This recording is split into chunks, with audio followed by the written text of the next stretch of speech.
Hello and welcome back for another Torah Tuesday.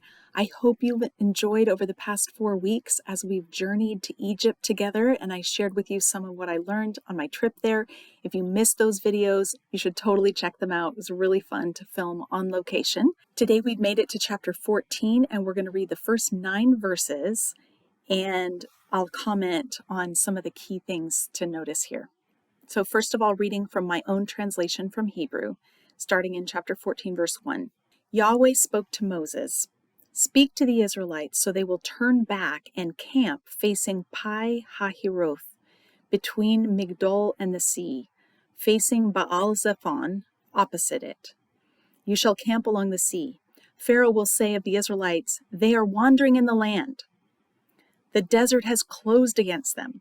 So I will strengthen the heart of Pharaoh, and he will chase after them. I will be honored by Pharaoh and his whole army. The Egyptians will know that I am Yahweh.'" So they did this. Now it was told to the king of Egypt that the people had fled. The heart of Pharaoh and his servants changed toward the people. They said, "What is this we have done, that we have sent Israel away from serving us?" So he harnessed his chariotry, and his people he took with him. He took 600 select chariots and all the chariots of Egypt and officers over each. Yahweh strengthened the heart of Pharaoh, king of Egypt, so that he chased after the Israelites, while the Israelites were leaving with upraised hand. The Egyptians chased after them, and they overtook them, camping alongside the sea.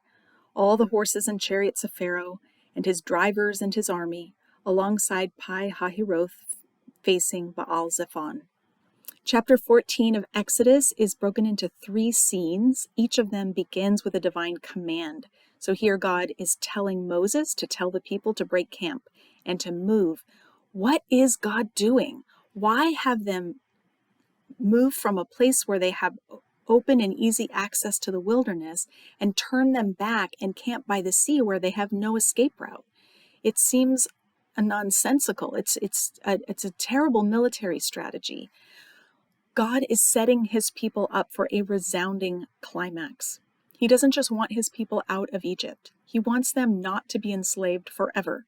He wants to decisively show that Pharaoh can never re-enslave his people. And so this will ensure the Israelites that they will never be back in Egypt as slaves. A few interesting notes about the places that are mentioned here. Dr. James Hoffmeyer's done excavations in the Sinai Peninsula and in this area, and has a growing certainty about the area that they are camped. In fact, there have been some recent digs that have shown the edge of a port city that is right now in the middle of the wilderness, but was at one time alongside a body of water. And so when we talk about them crossing the Sea of Reeds, and we'll talk about that in a future video, we should not understand that to be what is today the Gulf of Aqaba or the Gulf of Suez, but actually part of the chain of bitter lakes that once connected the Gulf of Suez with the Mediterranean Sea. There was a chain of lakes, different waterways that linked them, and that's somewhere, we're somewhere in that region here. So first of all, Baal Zephon is the place mentioned that they're camping near. It's kind of surprising to encounter the name of Baal here in Egypt, because Baal is a Canaanite god, worshipped by the Canaanites, the Phoenicians, those who lived up north where Israel is headed.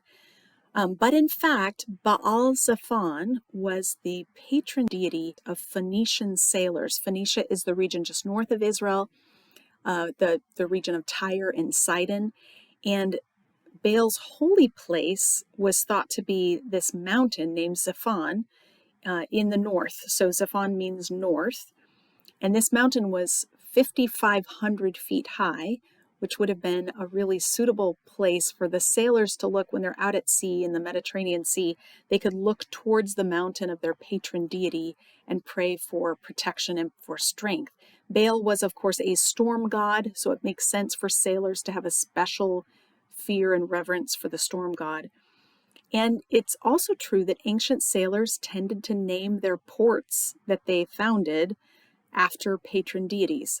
And so it's not entirely shocking to have a port city in the the region of Egypt named after a Phoenician god, because the Phoenician sailors would have come here to do business.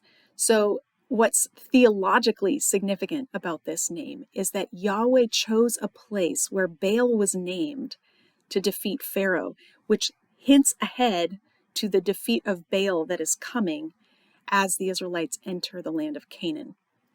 Another place mentioned here is Pi Hahiroth, or Pi Hahiroth, which in Egyptian could mean the house of Hathor, which is one of the Egyptian goddesses, or in Semitic language, it would mean the mouth of the canal, mouth of digging. So it's very possible that this is a port city that's at the mouth of a canal that connects some of these chains of lakes, some of these lakes to each other. In verse 5, we have the Egyptians coming to their senses and realizing we've just lost an entire labor force. And as as Hopper says in the movie Bug's Life, if these ants figure that out, there goes our way of life.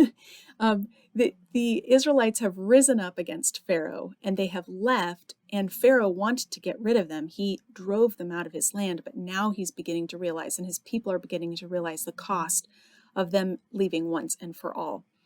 Verse 5 is the first place that the Egyptians recognize Israel as a national entity. They name them Israel in this verse. We're told that Yahweh strengthened Pharaoh's heart so that he would do this.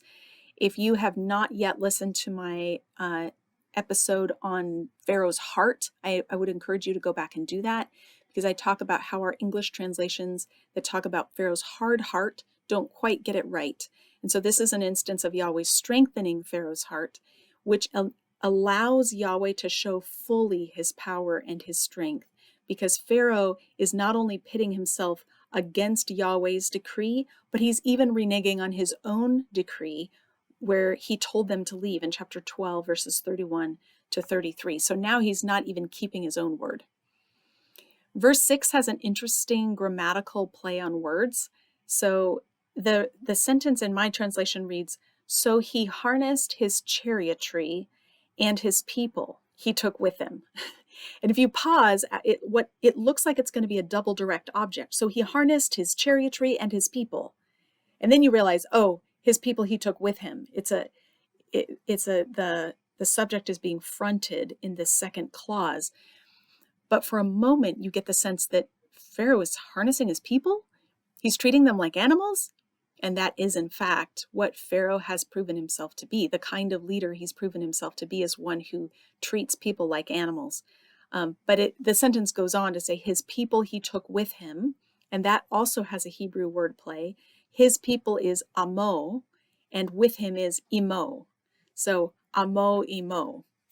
Amo, he took imo. So there's a cool resonance, almost a poetic statement here that Pharaoh is up and after the people. Verse 9 mentions that they overtook the Israelites. This turns out to be not actually reaching them, but they come within the line of sight. So they can see the people camped, and the people can see them. And of course, they are afraid. When it talks about the horse and rider in these passages, depending on what translation you're reading, you may see horse and rider. There were no horse riders in these days. This is talking about the rider of the chariot. So it's charioteers. These are the drivers of the chariots. It's not entirely clear what kind of chariots these are. If they are the two-man chariot was typical. Some people have suggested that there are 3 men in these chariots because of the word for officers is shalish, which sounds like shalosh, which means 3. So they've said, oh, maybe this is threesomes in each chariot, or is it officers over a third of the army or something? People have tried to figure that out, and there's no real consensus on it. But my main point is just that this is horses pulling chariots, not people riding horses. And all of this sets us up for a dramatic victory. God has the people right where he wants them so that he can show them decisively his victory over Pharaoh. If you can imagine psychologically what it was like for the people of Israel to leave Egypt, knowing that at any moment they could be pursued if Pharaoh changed his mind, this was going to silence that fear and let them know for certain that they were free to leave without fear of reprisal, no retaliation could take place for their leaving. So this is important psychologically. It's important theologically, as we'll see in the weeks to come as we continue to dig into this passage. Keep reading the Torah and have a great week.